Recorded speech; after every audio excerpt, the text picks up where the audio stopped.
You know that feeling where you're lying in bed and it physically hurts to exist. Not sad, not upset.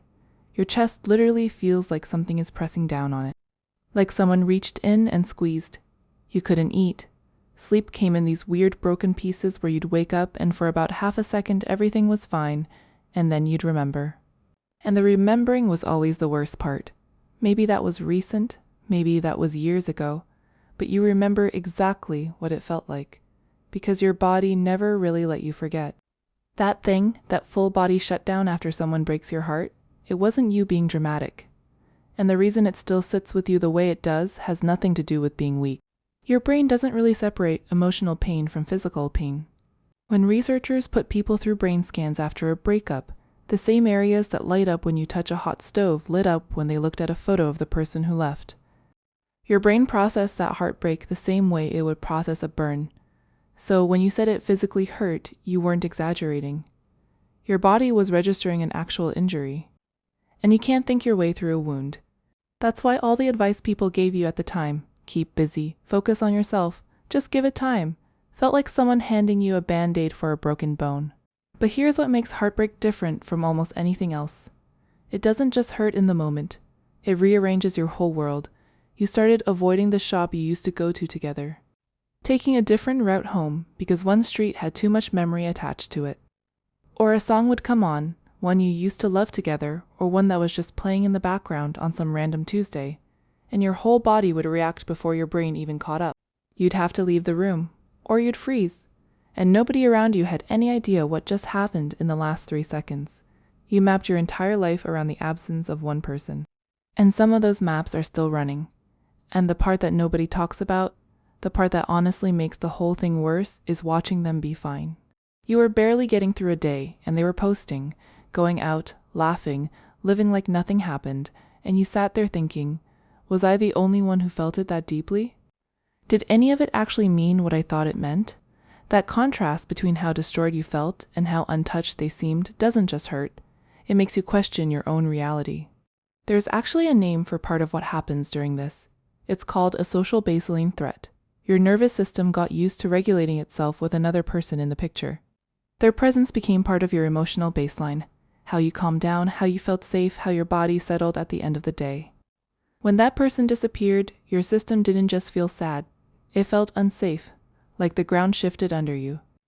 That's why heartbreak feels less like losing a person and more like losing your footing entirely. So you had a body processing a physical injury, a brain scanning every room for landmines, and a nervous system that lost its anchor overnight. None of that was weakness. But the part most people never look at is why some heartbreaks change you permanently and others don't. Not every version of this comes from the same place. Some women had their heart broken suddenly.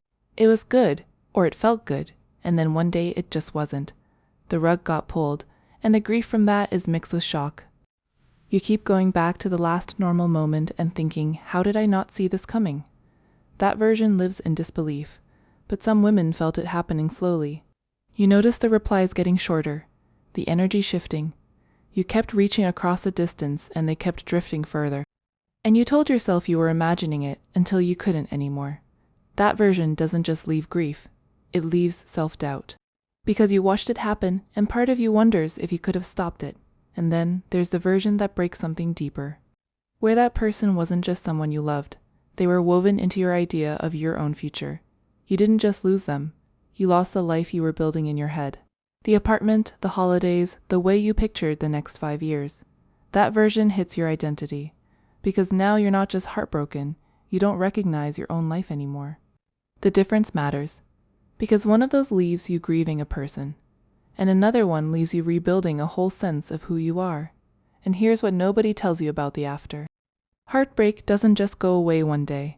You don't wake up healed. What actually happens is you grow around it. It stops being the first thing you think about in the morning. Then it stops being the thing that ruins a good day. Then one day you hear that song and you feel something, but it doesn't knock you sideways anymore. The wound doesn't disappear. Your life just gets bigger than it, but it leaves fingerprints. Maybe you flinch when someone gets too close now. Maybe you test people without realizing it, waiting for them to prove they're going to leave so you can beat them to it. Maybe you're the one who holds back a little in every relationship since, keeping 10% in reserve because last time you gave everything and it almost broke you. That's not damage. That's what your brain learned to do to keep you safe. But it's worth seeing clearly because the thing that protected you then might be the thing that's keeping you from something real now. You remember lying in bed, chest hurting, wondering if you'd ever feel normal again. You did. But you didn't go back to who you were before. You became someone who knows exactly how much it costs to let someone in. That's not a broken person. That's a person who survived something that literally registered in her brain as a physical injury and kept going. If you're still carrying a version of this, or if you just realized how much of how you love now was shaped by someone who left there's a video on this channel about the patterns that heartbreak builds, I'll link it. And if this is the first video of ours you've found, subscribe. We do this very often.